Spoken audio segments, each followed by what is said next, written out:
Bongo biso awa yango na ko s'il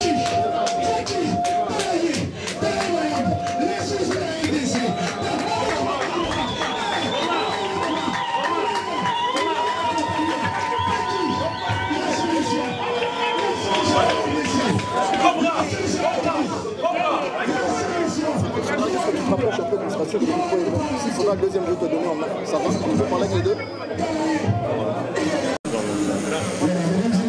Je vais demander votre attention. Le président est debout, il va s'adresser à nous, en français d'abord, ensuite en lingala, puis ce sera le tour à la presse de poser quelques questions, et ensuite nous allons rentrer dans les maisons. Mais je crois qu'il est important aussi le symbole que nous puissions lever, même avec le deux, pour signifier ces grandes victoires que nous avons remportées en ce jour encore. Pour démontrer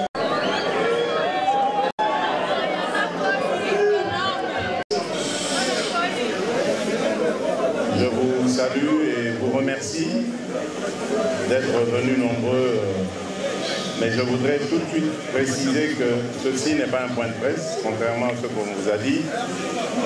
Le point de presse du rassemblement interviendra bien entendu dans quelques jours lorsque j'aurai fait mon rapport aux amis du rassemblement et que nous aurions ensemble levé les options autour de la situation que vous savez très critique en ce moment dans notre pays, la République démocratique du Congo. Ici, je voudrais tout simplement lancer un cri de désapprobation, de scandale par rapport à ce que nous avons vécu à Lubumbashi. Je voudrais en appeler non seulement au sursaut national, mais aussi à la conscience internationale. Ce qui se passe au Katanga est scandaleux. Le peuple, nos compatriotes du Katanga sont muselés. On leur interdit toute liberté d'expression, quelle qu'elle soit. Nous en avons fait la preuve parce que nous en avons été victimes. Et cela ne nous a pas découragés, que du contraire. Ça n'a fait que augmenter, accentuer notre détermination à en finir avec cette dictature qui ne dit pas son nom.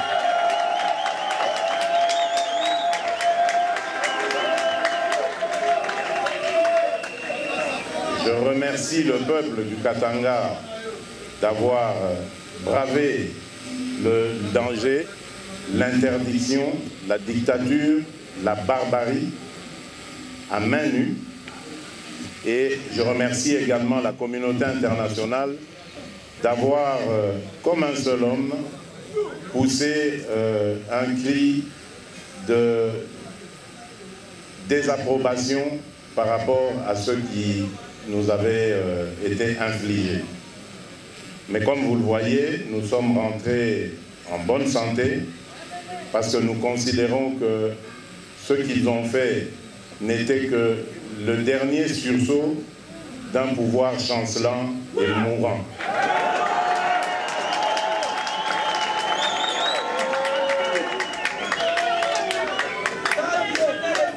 Je vous annonce dès lors, je vous annonce que la prochaine étape sera les deux Kasaï.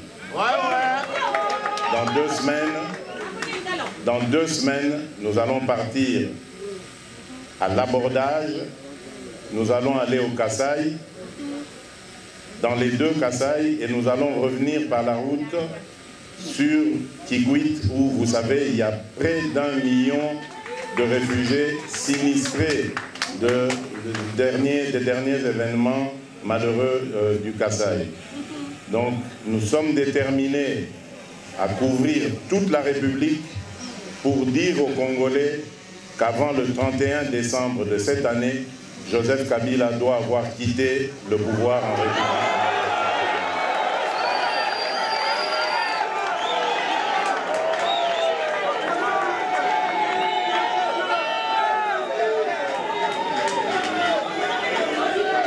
Nous n'allons pas nous décourager. Nous n'allons pas nous décourager. Comme je vous l'ai dit, nous avons été forgés dans la lutte historique, dans une lutte âpre, nous apprise par le défunt leader Étienne Tshisekedi Wamulumba, et nous avons le devoir de porter ce combat jusqu'à son terme.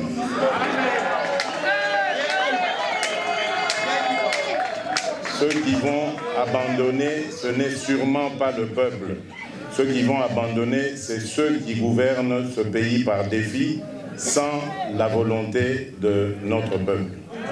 Et ils abandonneront ce pouvoir avant le 31 décembre de cette année.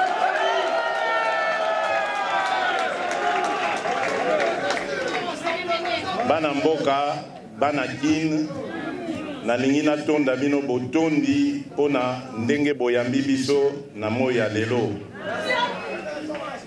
Lokola boyebi tozali na mopaya monene awa na kati ya Kinshasa na mboka Congo. Mopaya wana Mama Niki Ale awuti États-Unis pona koya komona ye moko réalité ya mboka Congo. Totambolaki ndenge boyebi na baninga, totamboli mikili ebele ya bapaya pona koyebisa bango réalité ya situation oyo ezali na mboka na biso. C'est-à-dire dictature oyo Joseph Kabila alingi koimpose biso. Pona yango apelisi ba foyer de tension bisika nyonso na kati ya République na biso. Tolobia otokendotala bandeko na biso ya Kasai, tokokendotala bango pamba te po boyebi makambo oyo ekomelaka bango. Sima na yango tokokoma pe na Est pona kokende pe kokonsole bandeko na biso ya kuna. Po kuna pe babambi bango guerre bitumba po ete batikala kaka na pasi Joseph Kabila na baninga na ye ba continuer koyiba bomengo nyonso ya mboka pona bango na bafamille na bango. Yango biso tolobi na Mama Niki Ale o tozali koyamba ye tolobi ke toyebisaki ye na bato nyonso bainterlocuteur na biso nyonso tomonaki libanda baya kotala réalité oyo ezali na mboka. Na banzi mama wana aye na basango malamu mpona peuple me tokotika aloba nanu makambo ayeli nsima na yango toya koyebisa bino yango. Natondi bino su botondi po démonstration bosali lelo na banzembo boyembi oyo ezali kosenga makambo ya Kabila esila avant le 31 décembre bolakisi na mopaya na biso kote nini peuple azali. Bopesi epe makasi akomisa message na bino epai ya Joseph Kabila. Yango nalobi na bino tango akosilisa mosala na ye, tango biso pe tokomona ye lobi, sima na yango tokobongisa ndenge ya koya koyebisa bino makambo nyonso elobani. Me oyo nga nangi naloba na bino, c'est que sango ezali ya malamu mingi pona bino.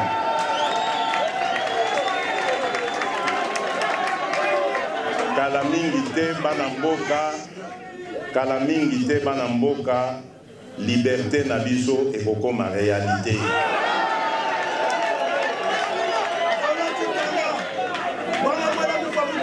Yango maloba mike na alaki nango pona oyebisa bino nayebi ke totamboli na bino uta aéroport Anjili ti awa na moi makasi bino bolembi ngai pe nalembi tokende kopema po tobongisa rencontre oyo tokozala nango lobi oyo ezali na motuya makasi bozonga na kimia nyonso obandako na bino kolo abatela bino tokomona na lisusu. Merci.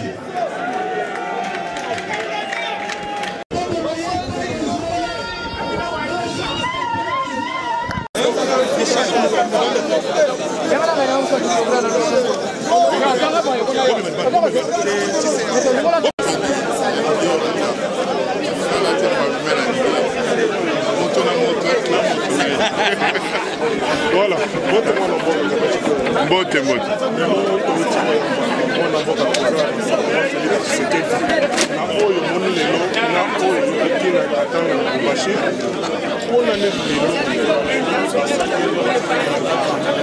Bon, au moni problème ezali awa déjà boyebi makambo auto lobana discours à lobby ya mupayo amuneno yo lobande kozela ya kupanza makita.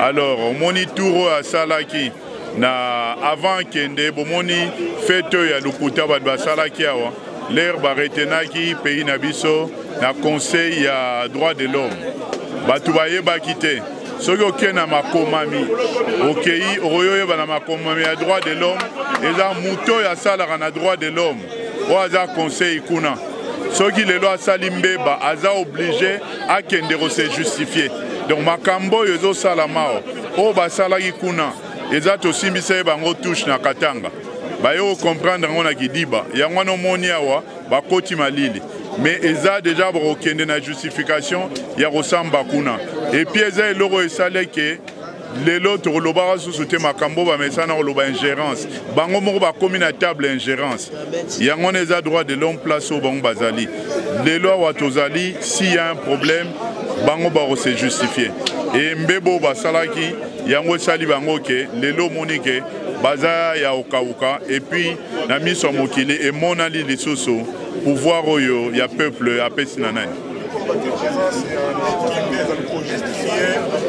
changement de méthode na bango biso toza ba politiciens démocrates non violents force na biso ezalaka la démocratie lelo nde ezali parole ya démocratie ya niki oyo aye na ngwawa bango nyonso tu wana babangaka eloko babengaka ingérence yango nde arbitre na bango bango nde bakomisi bango na conseil yango nde esali ke omona ke bazala na position wana po toyoka masango basolo alobi solo mwana mboka kabeti te tomoni asolo ete lelo soki ndiki akei bakozongela makanisi na bango mpe bizaleli na bango problème ezali finale ya finale eza peuple toyoka o niki ya koloba le rôle la président lobby mingi ezali pour la libération du peuple congolais donc biso to reprendre en charge to se prendre en charge et yangonde makamunde to ma direction to tikara plus jamais ba monela biso mwana mboka Gabriel Chiteya c'est comme si bino rassemblement aujourd'hui les sabato pour bolakaki bato awa na deuxième contrat bino le premier octobre le pessimisme action moté bolali pongi lelo botie peuple ni son espoir ya ambassadrice oyo ya États-Unis à na Congo est-ce que liki ezali Joseph Kabila na baninga na le 31 décembre baroken moto longolaka Joseph Kabila eza ba américain te eza ba nikite biso to pesi peuple espoir wana te peuple ye mo mto longola peuple ye ndenga tamboli wana ye mto silsa makambo ngo boyebi bien que awa tozana espoir à lukuta te tokenda nango na 5 ans place au tolalisa politique à Kabila lelo ata ba camarade ne ya ba dictateur africain bakoka redéfendre ete même na niveau international politique à Kabila esila ekufa banda 5 ans totikala wakabila koma na politiko ya beki kaka azotambola na bakanu mibale côté au police côté au armée yangwana tozo senga na bandeko na biso boyebisa o aza policier o aza militaire o bandeko na biso toza na bango na pasi ndenge moko bana na bango baza kokufa nzala bazozanga classe biso nyonso tu bolemba te ti avant fin décembre boyebisa bandeko wana policier ko boma militant eza omibomi yo moko po tozo bunda po na pasi oyo ya bango nyonso tu ah ba bloquer bino boko ça est ba manifestation te tout monde yango na Lubumbashi kuna Félix Alinga bima batie clic ordinateur mais majorité bazo beta ba blo na bango très kitoko na calme nyonso siko bokani ko sala nini ba projet na bino bien ba stratégie na bino nini so boko ça sur le terrain parce que nyonso bozo sala bazo bloquer stratégie na biso ezali ke akokende avant le 31 yango na stratégie mais akokende avant le 31 tomoni kaka président rassemblement doit tambola pour sensibiliser mais ba membre ni touche rassemblement ba ko sala le côté na terrain tout même ba réaliste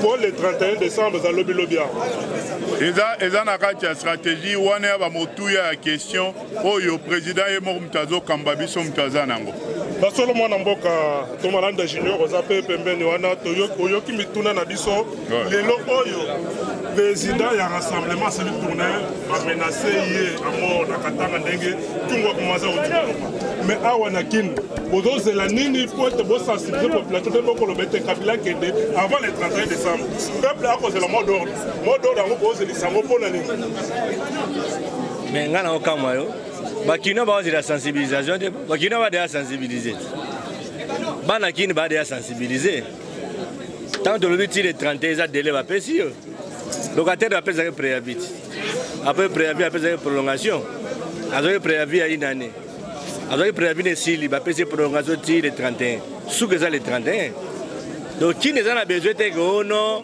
veille mouvement la musabango te ba yebiki le 31 ndeko kabila okende na ye baza besoin de veille baza besoin de veille ba action to sito annoncer ba action ça les na terrain c'est bien bonne action ça les action va désordre tourner à rassemblement ils a tourné ils a action kotambo na kati ya mboka partout ils a action comprendre tout ça pas il y a non violence tout ça pas de violence ko comparer bisoté na ba mwana nsemi na ba rebelle te méthode ya lutte na biso ya non violence président Tshisekedi atambola ki na Congo sensibilisaki comprendre a échanger na population tous na même chemin et puis président Félix atambola ye moti atambola na rassemblement problème na bino bata presse ne sikoyo bocheka akana ye mais soko si ba image ya bato bazaki na Lubumbashi omona rassemblement ezaki na kati wana lelo aye banani bayambi ka rassemblement